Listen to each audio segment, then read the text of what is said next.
Қасқыр туралы тың деректер.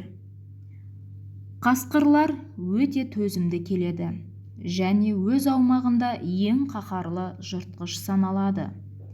Ірі еркек қасқырлардың салмағы мекен ететін жеріне байланысты 50-80 килограмм аралығында болады.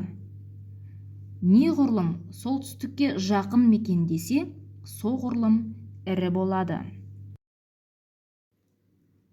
Олар бір жегенде 10 килограмм ет жей алады.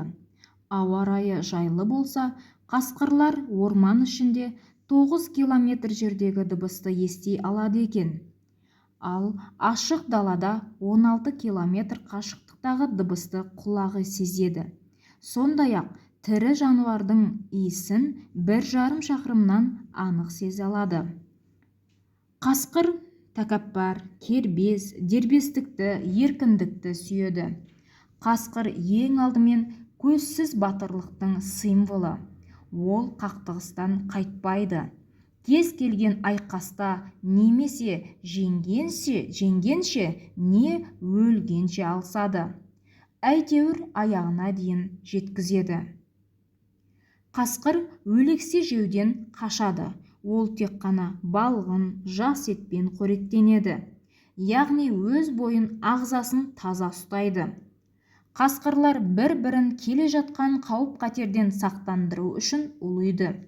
Жалғыз ғұмыр кешетін жануарлар жалғыздықтан да ұлуы мүмкін. Әдетте олар 5 секундтан артық дауысын созбайды.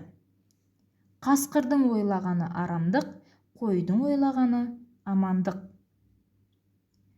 Қойшыны таяғы асырайды, қасқырды аяғы асырайды.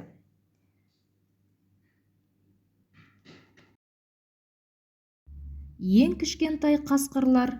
Достар, жалғасын келесі бөлімде айтамын. Ол үшін менің каналыма тіркеліп, қоңырауша белгісін басып кетуді сұраймын.